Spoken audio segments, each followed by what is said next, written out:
Welcome back, Visions fans. Ready Player Will here. This is an announcement video to let you know of a massive Guild War bug that is currently live in global and has been live for just about 2 months at this point. I'm going to tell you what that bug is, show you some proof about what it is, and then tell you the story of not only how we discovered it, but what we've done to get in contact with Gumi to getting it resolved as well, and you're hearing this all here first. So right now, the massive bug that has been live in the game for the past 2 months is that when you are in Guild Wars and you go for a second attack or a third attack, anything after your first, if you have an incapacitated unit, the effects of the vision cards they have equipped and their mastery abilities do not apply.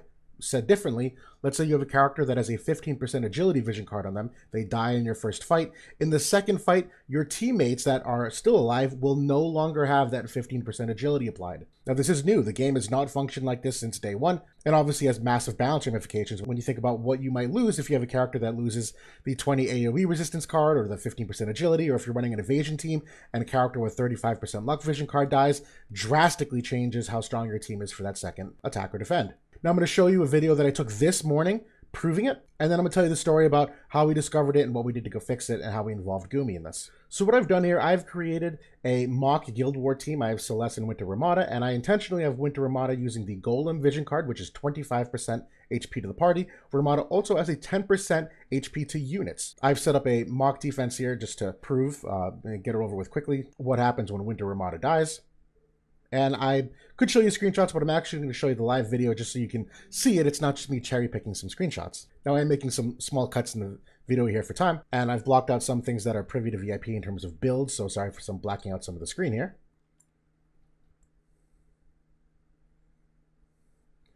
But as we're going to see, when this fight starts, we're going to monitor Celeste's starting HP when Winter Ramada is alive, and then we're going to reinitiate the fight again after Ramada is dead. We're going to see how Celeste's HP has changed. So when this fight starts, give it just a moment here, Medina moves. Celeste's at 9,772 HP. I'm just going to let this play. This is literally just so you can see what happens. Ramada is going to die here. And then I'm going to have Celeste end the fight in one turn here so that she doesn't lose any of her health pool. I wanted to stay max so you can see what the max is for the next fight. So the fight's over. Now I've refreshed the defense so I can fight the same defense again. As you can see now, Winter Ramada is dead going into the second fight. We're going to observe what Celeste's new HP is. So Medina moves, and Celeste's HP is now 8,392.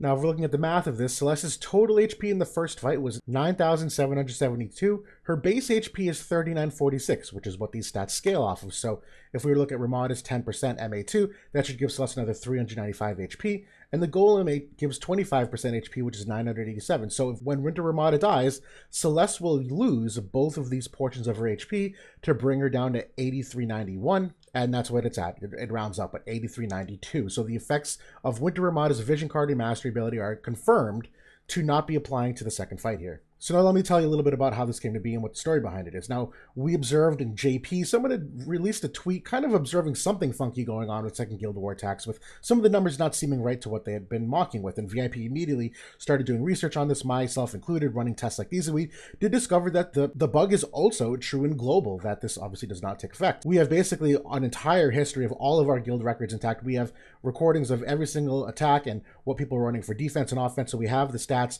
logged over time. So we were able to go back in time and discover when this bug first started happening. It was actually at the last limited Guild War. So about 2 months ago, when that limited Guild War started, that week, this went into effect. Now, VIP's de facto leader, who's stepped down since then, but still around, Quistis, sent Justin, our community manager, a very stern message to really get across the point of the gravity of the situation here, that if it's a feature and intended, it was not communicated, and it was a ninja hotfix by the team, and obviously we are not okay with them doing that. If it's a bug, it also needs to be fixed immediately because of the massive balance ramifications of it, in addition to what it does for spending habits of many players and how they think about the game, where all of a sudden, if characters that have courage and re-raise and healing are far more important to make sure that they don't die or teammates don't die in the first fight, that's obviously going to change pulling habits, and gameplay habits as well. Now, props to Justin. He responded almost immediately, acknowledging the gravity of the situation, appreciating us doing the legwork to find this. He passed things on to the development team as well, and recommended that we submit a ticket to their team with the proof and everything we know about it. So we made their job very easy. We gave them the date that the bug started happening. We had the actual evidence and proof of it happening as well, and we left the ball in their court at that point. So about a week had gone by. It's about a week and a half ago that we first did this. We hadn't heard any response at all from the dev team yet, but we kept pressuring Justin, hey,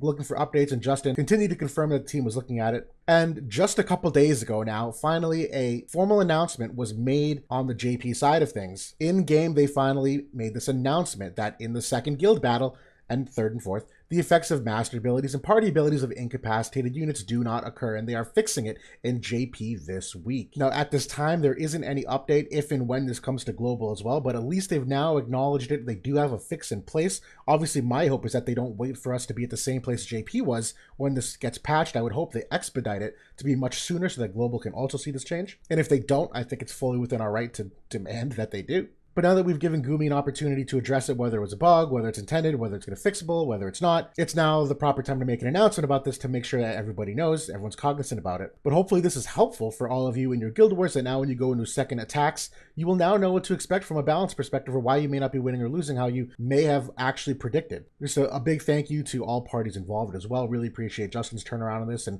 Gumi doing its best to expedite this problem as well. Looking forward to getting it fixed, obviously. But that's it for now. I just wanted to finally make this announcement for everyone to know, and I'll talk to y'all soon. Thanks for watching.